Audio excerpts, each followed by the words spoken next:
हूं प्रवीण दुबे। मध्य प्रदेश की राजनीति में आज लगातार तीसरा दिन है किसी क्रिकेट मैच की तरह। राजनीति के बाउंसर का मजा ले रहे वोटर यानी दर्शक भी बेसब्र होकर देख रहे थे कि आज किसका और कौन सा बयान हवा बनाता है। मंत्री उषा ठाकुर के मदरसों पर दिए गए विवादित बयान के साथ बोहनी भी हो गई। बीजेपी को भी लगा कि आइटम का मामला ठंडा पड़ा तो सही समय से हिंदुत्व और राष्ट्रवाद की एंट्री हो जाएगी चुनाव में और बीजेपी का माहौल बना रहेगा। लेकिन न बीजेपी ये जानती थी न आइटम पर अड़े कमलनाथ के ठंडे पड़ते इस मुद्दे को खुद कांग्रेस के पूर्व राष्ट्रीय अध्यक्ष राहुल गांधी हवा दे जाएंगे। डबरा का किस्सा वायनाड तक पहुंचा। राहुल गांधी ने कमलनाथ के बयान पर ऐतराज जताते हुए कहा कि व्यक्तिगत तौर पर उन्हें यह भाषा पसंद नहीं। उन्होंने इसे दुर्भाग्यपूर्ण भी बताया। उधर कमलनाथ ने भी राहुल गांधी की निजी नापसंद को उसी अंदाज में लिया और कहा कि यह उनकी निजी राय है। कमलनाथ बोले, जिस संदर्भ में यह शब्द कहा गया वो स्पष्ट हो चुका है, खेद भी जता चुका हूं।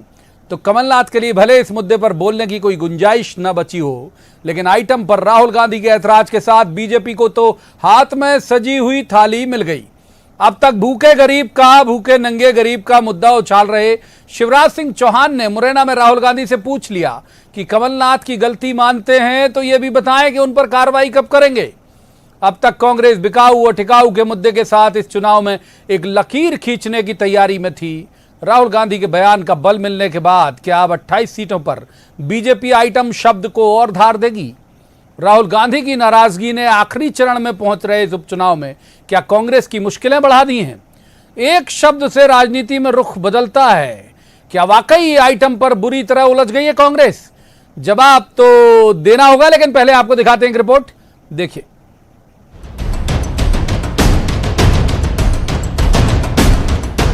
कांग्रेस से बीजेपी तक महिलाओं पर आपत्तिजनक टिप्पणी के धारावाहिक में आज नजारा बदला हुआ था।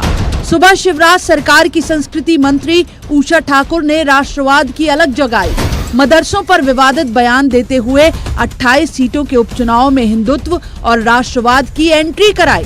कौन सी संस्कृति पढ़ा रहे बंधु? यदि आप इस देश के नागरिक हैं तो आप देखिए कि सारा कट्टरवाद, सारे आतंकवादी मदरसों में पले और बड़े हैं। राष्ट्रवाद का मुद्दा इंदौर से बाहर 28 सीटों तक पहुंच भी नहीं पाया था अभी कि एमपी से 1719 किलोमीटर दूर केरल के वायनाड में कांग्रेस के पूर्व अध्यक्ष राहुल गांधी के एक बयान ने पूरी हवा ही बदल दी। कमलनाथ जी is from my party, but I don't like personally the type of language that Kamalnath uses, and I don't appreciate it. I think it's unfortunate. अब वो राहुल जी की राय है और उनको जो समझाया गया कि किस संदर्भ में मैंने ये कहा था, मैंने तो साफ कर दिया मैं किस संदर्भ में कहा था। इसमें और कहने की आवश्यकता नहीं है। सर, क्या कमलनाथ जी आप माफ़ी मांगेंगे इमरती देवी से? हम मैं क्यों माफ़ी मांगूंगा? मैंने तो कह दिया कि मेरा लक्ष्य नहीं था किसी का अपमानित करना। अगर कोई अपमानित इससे एहसास करता है तो मुझे खेद है, ये तो कल मैंने कह दिया। इधर राहुल गांधी ने कमलनाथ के आइटम वाले बयान पर ऐतराज जताया। उधर कमलनाथ की प्रतिक्रिया बीजेपी को नया मैदान देते हुए आई। इस मामले में कांग्रेस अध्यक्ष सोनिया गांधी को पहले ही चिट्ठी लिख चुके सीएम शिवराज सिंह चौहान ने अब राहुल गांधी से ये पूछा कि अगर वो कमलनाथ की भाषा को दुर्भाग्यपूर्ण कह रहे हैं तो उन पर कार्रवाई कब करेंगे, ये भी बताएं। राहुल जी ने ये स्वीकार किया कमलनाथ ने गलती की। उनसे पहला सवाल यह कि गलती की तो आप कार्रवाई क्या करेंगे? और दूसरी, कमलनाथ जी चोरी और सीना जोरी, उनके नेता कह रहे हैं उन्होंने गलती की, वो गलती स्वीकार नहीं है। और ये आज भी अकड़ के दम्भ और अहंकार से भरे व्यक्ति सारी निर्लज्जता की सीमा तोड़ रहे हैं और कह रहे हैं कि मैं माफी नहीं मांगूंगा। ये कैसा नेता है? मुझे तो आश्चर्य है कि कांग्रेस ने अब तक अध्यक्ष क्यों बना रखा है। आइटम पर मचे सियासी घमासान के बाद अब बीजेपी से नई रंगत दे रही है और पूछ रही है कि क्या माने अब कमलनाथ और राहुल गांधी के रिश्तों की तल्खी खुलकर सामने आ गई है। क्या वाकई राहुल गांधी के बयान के बाद आइटम पर उलझ गई है कांग्रेस? क्या 28 सीटों का उपचुनाव आइटम पर कहीं अटक गया है? जवाब तो देना होगा। इंदौर में अरुण त्रिवेदी, भोपाल में अनुराग श्रीवास्तव और मुरैना में दुष्यंत सिकरवार के साथ bureau report, news 18 Madhya Pradesh, Chhattisgarh. तो रस्मन सबसे पहले मेहमानों का परिचय मैं करा दूं। हमारे साथ हैं भूपेन गुप्ता, कांग्रेस के वरिष्ठ नेता हैं, प्रवक्ता भी हैं। भूपेन जी का स्वागत। दूसरे मेहमान रजनीश अग्रवाल, ये बड़े ऊर्जावान प्रवक्ता हैं बीजेपी के, रजनीश जी का स्वागत है। और तीसरे मेहमान पत्रकारिता का बेहद चर्चित चेहरा है, बहुत अच्छे राजनीतिक विश्लेषक हैं, शिव अनुराग पटेरिया। पटेरिया जी का भी बहुत बहुत स्वागत है। शुरुआत कर लेते हैं हम भूपेन जी से ही। Bhupen ji, I don't like personally, I don't appreciate it. यदि पार्टी का बड़ा नेता ये कह दे तो आपको लग रहा है कि बिल्कुल मुहाने पे पहुंचे, इस चुनाव में नुकसान हो जाएगा?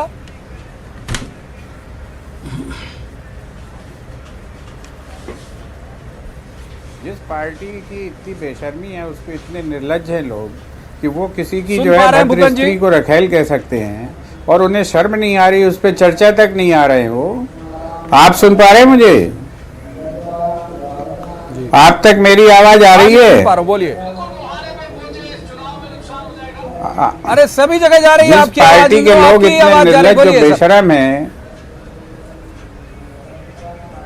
जिस पार्टी के लोग इतने बेशर्म और निर्लज्ज हैं कि किसी व्यक्ति की जो है भद्र स्त्री को वो रखेल कह सकते हैं और उन्हें शर्म नहीं आ रही, ना वो इस पर चर्चा कर रहे हैं, वो लोग किसी का क्या नुकसान कर सकते हैं? वो तो खुद अपना नुकसान करे बैठे हैं, काट की तलवार घुमा रहे हैं चारों तरफ और जो है ना गद्दारी का जवाब दे पा रहे हैं, ना जो है महामारी का जवाब दे पा रहे हैं, ना बेरोजगारी का जवाब दे पा रहे हैं, प्रदेश को इन 7 महीनों में जो लूटा है ना उसका जवाब दे पा रहे हैं। सवाल कर रही है जनता कि आपने 10 लाख नौकरी देने का वादा करा था, तो कहाँ है वो नौकरियाँ? तो वो कह रहे हैं कि साहब उन्होंने हमें आइटम कह दिया है। जनता पूछ रही है कि साहब कहाँ बच्चियों को आपने स्कूटी दी कि नहीं दी, तो वो बोल रहे हैं बताइए कमलनाथ कोका कोला पीते हैं। ये जो बचकानी राजनीति करने वाले लोग हैं निर्लज्जता से, इन बेशर्मों की राजनीति ये जो से काट कोई की तलवार को किसी पार्टी म्यान के राहुल जो गांधी जी ने और क्यों दिया? फिर जो उनको भी ये मतदाता एजेंडा है, लेके आना चाहिए था। उस मतदाता के कैरेक्टर पे कोई फर्क नहीं पड़ने वाला है जी। आपका काट की प्रश्न तलवार को दोहराइए। म्यान राहुल गांधी जी ने क्यों दे दिया? उन्हें भी यही मुद्दे उठाने थे। नहीं, राहुल गांधी जी ने कुछ नहीं किया, उन्होंने अपनी राय व्यक्त की है और संभव है उन्हें इस बात की जानकारी उस समय ना मिली हो कि कमलनाथ जी खेद व्यक्त कर चुके हैं। तो जब कमलनाथ जी ने खेद व्यक्त कर दिया, मामला खत्म हो गया। अब तो मामला ये है कि बिसाहूलाल सिंह ने जो गंदी जुबान अपनी खोली है, उस पर भारतीय जनता पार्टी की क्या राय है, ये भारतीय जनता पार्टी को बताना है। वो तो जो है एक तरह से कहना चाहिए कि बताइए भाई रजनीश जी, आप तो गदगद हो जा रहे हो राहुल गांधी के आज के बयान से। आई डोंट लाइक पर्सनली को लाइक कर रही है पूरी बीजेपी। रजनीश अग्रवाल देखिए, भारतीय जनता पार्टी ही नहीं, भारत की मध्य प्रदेश की जनता ये 15 महीनों के कमलनाथ शासन के लूटा मारी हाहाकारी का जवाब देने के लिए तैयार बैठी है। जवाब देगी। 10 नवंबर को वो ईवीएम से खुल भी जाएगा, पर ईवीएम पर दोष मत मड़िएगा। दूसरी बात, राहुल गांधी जी उनके पूरी लेटे मिलोगे 10 वो इस तारीख बात को कह रहे हैं और ये सब ना तो नहीं, वो लेटे खड़े रहेंगे तो इनको कहें पिबड़ जी मैं अपनी बात पूरी कर लूं। लेटे रहेंगे कि खड़े रहेंगे, इनकी भाषा बहुत अच्छी है। पूरे करिए। बहुत ही अच्छी है। बैठे रहेंगे, चलिए स्टूडियो में बैठे रहेंगे। मैं सुधार देता हूं। बिल्कुल, राहुल गांधी जी को तो कमलनाथ जी जो जिस प्रकार का जवाब दे रहे हैं कि उनकी निजी राय होगी, मैं क्यों मांगूंगा माफी? तो सवाल समझ में आ गया। और ये आज से नहीं, कमलनाथ जी ने शपथ ली थी, उसके बाद से लगातार कयास लगते रहे कि मिलने का समय नहीं देना, बाद में दूसरा प्रकार का वेतनडा खड़ा कर देना, और आज फिर इस प्रकार का मामला सामने आ गया। तो निर्लज्जता तो आपकी पार्टी में है श्रीमान जी। शर्मसार तो पूरी कांग्रेस को होना चाहिए कि कांग्रेस का पूर्व राष्ट्रीय अध्यक्ष इस प्रकार की बात कर रहा है, उसके बाद में भी उनको सीधा पलट के जवाब देने का काम किया जा रहा है। लेकिन माफी नहीं मांगूंगा। ये अहंकार, ये दम्भ नहीं है तो क्या है? महिलाओं के अपमान करेंगे, दलित महिला का अपमान करेंगे, माफी नहीं मांगूंगा। राहुल गांधी, इसलिए कांग्रेस का भी विभाजन, उनको जो समझाया गया होगा, उन्होंने आपने सुना होगा बाइट में, उनको जो समझाया गया होगा। तो अच्छा, इस समय प्रदेश का एकमात्र एजेंडा आइटम है, लोगों की मुश्किलें कुछ एजेंडे में है कि नहीं आपके? भारतीय जनता पार्टी के कोई भी स्टार प्रचारक का भाषण सुन लीजिए, हमारे रोटी कपड़ा मकान से लेकर पढ़ाई लिखाई दवाई हर प्रकार की जो समस्या अगर कोई है, अगर कोई विकास का मुद्दा है तो हमारे भाषणों में आपको दिखाई पड़ेगा। पर इनको केवल शिवराज जी को गरियाना इस प्रकार की शब्दावली भाषण दिखाई पड़ता है। तीसरे मेहमान, अब एक पर्याप्त वक्त दे देता हूं पहले सवाल में। तीसरे मेहमान शिव अनुराग पटेरिया जी बहुत दिन के बाद हमारे साथ जुड़े, व्यस्त रहते हैं। पटेरिया जी का स्वागत करता हूं मैं सबसे पहले। पटेरिया साहब, ये लग रहा था चुनाव की शुरुआत में, बहुत सारी सरकारें बनते गिरते आप देख चुके हैं, ये लग रहा था चुनाव की सुगबुगाहट की शुरुआत में कि अपर हैंड है कांग्रेस, लेकिन आपको नहीं लगता कि लगातार जो है वो लूज बॉल इनके तरफ से दी जा रही है और स्ट्रोक लगा रही है बीजेपी? पटेल जी।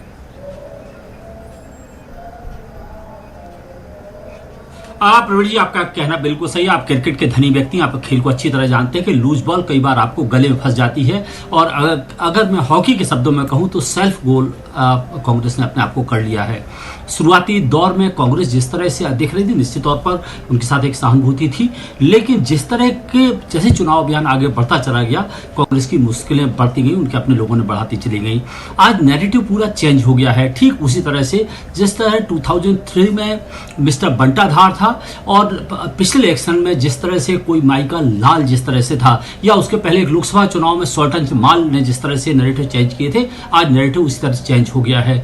दल कोई भी हो, लेकिन एक लूज बॉल, एक शब्द जो आपको एक सभ्य और सुसंस्कृत व्यक्ति को नहीं बोलना चाहिए, जब उस तरह का शब्द बोला जाता है तो चीजें बदल जाती हैं। किस तरह से नुकसान होता है ये मैं सामने खड़े होकर देख रहा हूं। और सबसे बड़ी बात है कि भारतीय जनता पार्टी की जो इलेक्शन स्ट्रेटजी है वो बहुत ही सुगठित है, वो एक एक शब्द को लपक रही है। सबसे बड़े देखिए पिछले दिनों से जिस तरह से भारतीय जनता पार्टी, और मौका किसी और ने नहीं दिया, मौका कांग्रेस दे रही है। सबसे बड़ी बात है कि आपको सिंपैथी पे चुनाव लड़ना था, आपको 15 महीने के बारे में बात करना थी, आपको कहना था कि आपको असमय हटा दिया गया, लेकिन आपने खुद ही एक मौका खड़ा कर दिया। नवरात्रि का मौका है, किसी महिला को आप आइटम कहेंगे, माल कहेंगे? मुझे तो बहुत ही आश्चर्य होता है, इतने बड़े नेता, इतने बुजुर्गवार नेता जो 70-75 साल के होंगे, क्या अपने बच्चों को, अपनी बच्चियों के बारे में इस तरह बातें कर सकते हैं? मुझे लगता है बहुत ही अफसोस होता है जब मध्य प्रदेश के राजनेता इस तरह की बातें करते हैं। तमाम देश भर के जर्नलिस्टों ने पिछले 2-3 दिनों से मेरी जान लगभग खाई हुई है कि आखिर क्या हुआ, कैसे हुआ, उसका वीडियो तो दीजिएगा। तो मुझे लगता है कि हालात कांग्रेस ने, मुझे लगता है जो एक बराबरी का मौका था, मैं अपर हैंड तो कभी नहीं माना मैंने, सबसे बड़ी बराबरी का जो खेल था उसको कांग्रेस ने एक अपनी दिक्कत में फंसा दिया है। अब देखिए क्या नतीजा होगा। भूपेंद्र जी का रुख कर लेते हैं पटेल साहब। 10 तारीख को नतीजा बिल्कुल ठीक कह रहे हैं, सहमत हूं आपसे। भूपेंद्र जी का रुख करते हैं पटेल साहब। भूपेंद्र जी, आपने सुना शिवनाथ पटेरिया जी भी उसी से इत्तेफाक रख रहे हैं जो बात लेके मैं आपके पास आया था कि अवसर आप गंवा रहे हैं। और मैं 2 चीजें जोड़ देता हूं जो पटेल साहब ने शायद उनसे स्लिप हो गया। एक तो ये कि जब एक किसान की मौत हुई सिंधिया जी की सभा में, 2 मिनट के मौन के बाद सभा कंटिन्यू रही, वो लग रहा था कि एजेंडा बनेगा, आप टच ही नहीं कर पाए उस मामले को, ना लोगों तक पहुंचा पाए।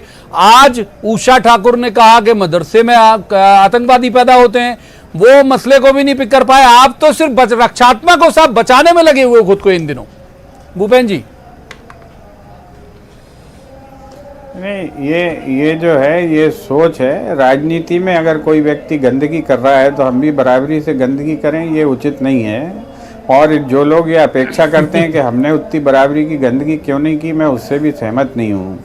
आज जो राजनीति हो रही है और जिस तरह की राजनीति भारतीय जनता पार्टी पाखंड में कर रही है, आप देखें 27 सेकंड मौन नहीं रख पाए जो है इनके सिंधिया, जो ये कहते थे कि हम साहब जो है सड़क पर उतर आएंगे किसान के लिए, और किस बदतमीजी से उसके चेहरे पर जो है कपड़ा रखवा के पुलिस से उसकी जो है पार्थिव शरीर का अपमान कराया गया। ये भारतीय जनता पार्टी का चरित्र और कैरेक्टर है। ये वही लोग हैं जो कह रहे थे कि हम किसान के लिए जो है सड़क पर उतर आएंगे, मंच से नहीं उतर सके। 27 सेकंड मात्र जो है ये मौन रह पाए। इतना अंदर भरा हुआ था कचरा, भाषण देने के लिए इतने उतावले थे कि इनके अंदर इतनी संवेदनाएं भी मानवता के लिए नहीं थी। और आज देखें कि किसी भारतीय जनता पार्टी के नेता की जुबानों में दही जमा हुआ है, किसी के मुंह से जो है सवाल तो वही तो मैं सवाल कर रहा हूं, बातें कर रहे हैं, जनता तक तो वही पहुंच रहा है जो बीजेपी पहुंचा रही है। यही गलतफहमी है ये बीजेपी की भी, और जो मैं इस नैरेटिव से सहमत नहीं हूँ। जनता तक जो बात पहुंच चुकी है और जनता जो सवाल कर रही है, गांव भगा रही है इनको खदेड़ के, गद्दारी का सवाल पूछ रही कि आपको हमने विधायक बनाया था, आप क्यों छोड़कर भागे हैं? किसका जवाब है क्या इनके पास? क्या इन्होंने इसके बाद का इनके पास जवाब है कि इन 7 महीनों में आप रजनीश अग्रवाल का रुख करेंगे। बहुत वक्त दिया मैंने भूपेन जी, बहुत वक्त दिया। रजनीश जी का रुख करूंगा, दूसरे सवाल के साथ रजनीश जी का रुख करूंगा।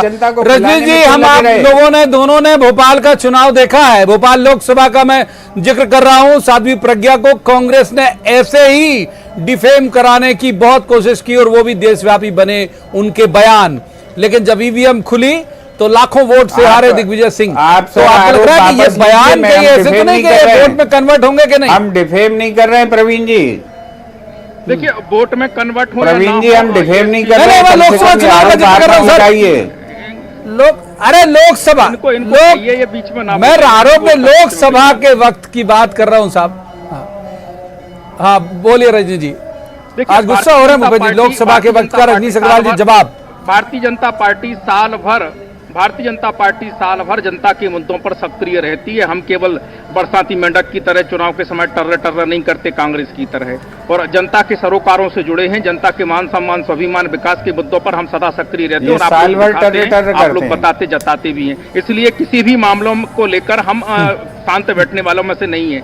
अगर इस मामले को लेकर मैंने कहा राहुल गांधी जी कह रहे हैं, तो एक प्रत्याशी भी बताएं कि वो राहुल गांधी जी के साथ खड़े हैं या कमलनाथ जी के साथ खड़े हैं। कमलनाथ जी कह रहे हैं के बारे में तो कहिए, मांगेंगे, और राहुल गांधी जी बिसाहूलाल जी के बारे में तो कुछ कहिए। कांग्रेस के जो खड़े हैं, अरे भाई बिसाहूलाल जी के बारे में कहिए, उन्होंने जो है कितनी अभद्र टिप्पणी की है, क्यों शर्म आ रही बोलने में कि वो किसके साथ में खड़े हैं। बिसाहूलाल जी के बारे में भी चर्चा करिए जरा, जो है अपनी बेशर्मी का जो है फेंकिए चादर और आगे महिलाओं का अपमान लगातार होता है। अभी बात करिए, ये जरा बिसाहूलाल जी की चर्चा करिए कि वो अधिनायकवाद है कि सामंतवाद है कि वो कौन सा वाद है, जरा बताइए इसको। जवाब नहीं देंगे बिसाहूलाल जी पर भी अपनी टिप्पणी करिए भाई साहब, छोड़ने वाली नहीं है। और बिसाहूलाल जी पर भी तो टिप्पणी करिए, क्यों शर्म आ रही है? और ये तब जब हम बिसाहूलाल जी पर टिप्पणी करें, क्यों शर्म आ रही है आपको बिसाहूलाल जी पर टिप्पणी करने में, ये बताइए तो जरा। लगातार लूट खसोट। अरे आदरणीय बिसाहूलाल जी पर टिप्पणी करिए, उनकी जो है गंदगी पर टिप्पणी करिए, वो आपके मंत्री हैं।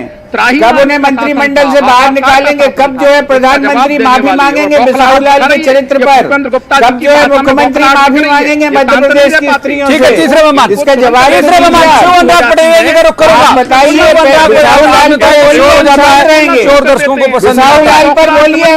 पटेरिया जी का रुख करता हूँ, दोनों को रोकूंगा, भूपेन जी को भी, रजनी जी को, पटेरिया जी का रुख करूंगा।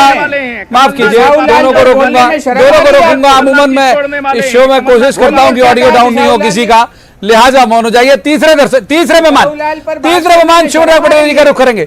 पटेल जी, जो सवाल लेके मैं रजनीश अग्रवाल जी के पास गया था, वही सवाल लेके आपके पास आऊंगा। जो जैसे गलत नहीं हूं तो इनको कहिए कि बीच में ना आऊंगा। अभी रजनीश जी वक्त रहा तो जरूर आऊंगा। अब मैं इतनी दूर बैठा हूं, मैं कैसे मैं रोक ही सकता हूं सर, बोल ही सकता हूं। बाकी ना मैं आप पे मेरा वश, ना इन पर वश। टोकता दोनों को मैं, टोकता दोनों को, किसी को भी एक लज्जा शर्म सभी को रखना चाहिए सर। एक तीसरे मेहमान का रुख करते हैं, वो भी वरिष्ठ पत्रकार पटेल जी। जो सवाल लेके मैं रजनीश जी के पास गया था, वो आपके पास भी जाऊंगा। आपने देखा जैसे वो ठीक से समझ नहीं पाए भूपेन जी, और उन्होंने कहा कि डिफेम हमने नहीं किया। मैं कह रहा हूं, साध्वी प्रज्ञा ने जब गोडसे की तारीफ की, साध्वी प्रज्ञा ने जब हेमंत करकरे को शहीद नहीं माना, साध्वी प्रज्ञा ने बहुत सारे आरोप किए, तो वो भी देशव्यापी बने थे मुद्दे, और बहुत प्रचारित किया था कांग्रेस ने। चलिए डिफेम शब्द को वापस लिया, मैंने बहुत प्रचारित किया कांग्रेस ने, और लगा के उनके खिलाफ माहौल बन रहा साध्वी के खिलाफ, लेकिन 3 लाख से ज्यादा वोट से जीत गई वो। तो क्या ये शब्द, ये जो बयान, जो मथे जाते हैं, जो गुने जाते हैं, ये वोट में कन्वर्ट होंगे, आपको लगता है पटेल जी?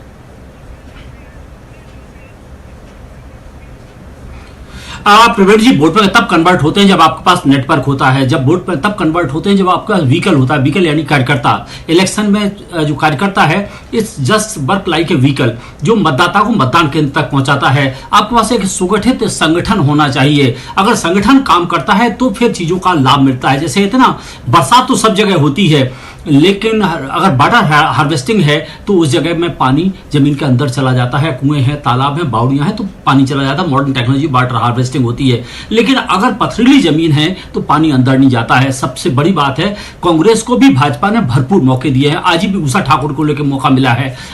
2 रोज पहले बिसाहूलाल सिंह ने मौका दिया है। हुजूर, आपने क्यों नैरेटिव खड़ा नहीं किया? इसमें किसकी क्या गलती है? आप लोगों तक पहुंचाए ना। अगर बिसाहूलाल सिंह ने कहा तो आप महिला अस्मिता का मुद्दा बनाते, आप आप अल्पसंख्यकों का मुद्दा बनाना आप क्यों नहीं बनाते हैं?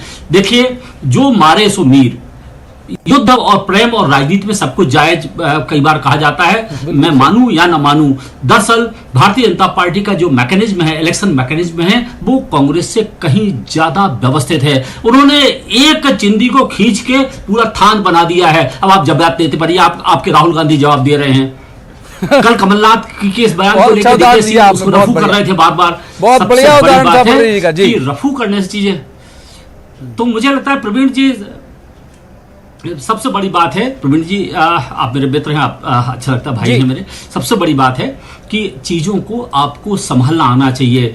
बीजेपी ने भी कांग्रेस को भरपूर मौके दिए हैं। हुजूर, आप मुद्दा नहीं बना पाए तो इसमें मेरा ठीक है, छोटा जवाब भूपेन जी का छोटा जवाब वक्त हमारे हाथ से चल रहा है। भूपेन जी, आप ठीक से हैंडल नहीं कर पा रहे। मेरे सवाल में आपने कहा कि इस गंदगी तक नहीं जाएंगे, तो साहब एनजीओ थोड़ी चला रहे हो आप, समाज सेवा थोड़ी कर रहे हो, सियासत ही करनी ना आपको भी। इतने बड़े चुनाव में आपका तो डू और डाई जैसे हालात हैं, तो सियासत क्यों नहीं कर रहे हैं आप? ये पटेरिया जी का भी सवाल है। मदरसे को मुद्दा बनाए, हम तैयार हैं। मदरसे को मुद्दा बना ले, हम तैयार हैं। मदरसे के बारे में जो कहाँ रिपोर्ट्स आई हैं, हम तैयार हैं। मदरसों के बारे में जो हमने काम किए हैं और जो जिस प्रकार की हरकतें और करतूतें उजागर हुई, हम तैयार, चर्चा कर लें, एजेंडा बना लें, नैरेटिव बना लें, हम तैयार हैं। भूपेन जी को लेकर नैरेटिव खड़ा कर दें, हम तैयार हैं जवाब देने के लिए। आऊंगा मदरसे के बारे में क्या राय है आपकी? भूपेन जी बताइए। अरे रुक जाए, देखिए, जब हम मूल्यों की बात करते हैं, जब हम जो है सिद्धांत की बात करते हैं, तब जो है ये वोट की बात तो उसमें नहीं करना चाहिए। बात करते हो आप, ये जो है, ये दो अलग अलग धाराएं, दो अलग अलग तर्क हैं। पकड़े जाते अरे मालूम है आप घोटाला करते हो। आप औरतों से दारू पिलवाने वाली आप ही हो, औरतों से दारू बिकवाने वाली आप ही हो। बनाते हो। जी हाँ, सबको पता है कि आपके जो है मुख्यमंत्री की लिखी लिखाई और पहले से दस्तखत करी नोट शीटें किसके घर मिली थी? किसके घर मिली थी मुख्यमंत्री की नोट शीटें? जरा बताओ, जरा शर्म, थोड़ी भी लाज बाकी हो तो। किसके घर से जब्त हुई थी लिखी हुई नोट शीटें? मुख्यमंत्री की नोट शीटें किसके घर से जब्त हुई थी? जरा जवाब दो। किसके घर से तुम्हारे मुख्यमंत्री की लिखी हुई नोट शीटें जब्त हुई थी? किसके घर से जब्त हुई थी लिखी हुई नोट शीटें? जरा जवाब दो। बेशर्मी से बात करते हो आप, क्या भरोसा करोगे? आप जो है नीचे से लेकर ऊपर तक भ्रष्टाचार में डूबे हुए हैं। आप डकैत हैं नंबर 1 के। अरे बताओ, किसके घर से पकड़ी गई थी? किसके घर से पकड़ी गई थी आपकी जो है नोट शीटें मुख्यमंत्री की? किसके घर से नोट शीट जब्त हुई थी आपके मुख्यमंत्री की? जरा जवाब दो इसका। किसके घर से जब्त हुई थी नोट शीट आपके मुख्यमंत्री की? जवाब दो, आप में है हिम्मत? किसके घर से जब्त हुई थी आपकी सरकार के हिसाब में डालने पे? हमारे कमलनाथ ने डंपर नहीं लगाए, कमलनाथ ने डंपर नहीं लगाए, कमलनाथ ने जो है व्यापम नहीं किया, कमलनाथ ने व्यापम नहीं किया, कमलनाथ ने 55 लाख में फर्जी डॉक्टर नहीं बनाए, कमलनाथ ने जो है डाके नहीं डाले, कमलनाथ ने जो है नमामि देवी जाना चाह रहा था पटेल जी के पास, लेकिन वक्त इससे ज्यादा चर्चा की इजाजत नहीं देता। यहीं रोकूंगा तीनों को, यहीं रोक के शुक्रिया अदा करूंगा तीनों का। लेकिन ये बात बिल्कुल सही है कि जब जुबान से निकल जाए शब्द, जो पटेरिया जी कह रहे हैं बिल्कुल सही बात है, फिर उसमें रफू की गुंजाइश नहीं होती। और कौन सा शब्द ले उड़ेंगे आपके विपक्षी और वो क्या परिणाम आपके सामने लाके प्रस्तुत करेगा, ये तय कर पाना बड़ा मुश्किल हो जाता है। तय होगा हालांकि 10 नवंबर को। एक शेर के साथ आज की इस चर्चा का समापन करूंगा कि सियासी गुफ्तगू मत कीजिए, अच्छा नहीं लगता, और रफू पर फिर रफू मत कीजिए, अच्छा नहीं लगता। तो आज की इस चर्चा में इतना ही। कल किसी खास मसले पर खास पैनल के साथ बैठकर कहेंगे, जवाब तो देना होगा। तब तक आप देखते रहिए न्यूज़ 18 मध्य प्रदेश छत्तीसगढ़।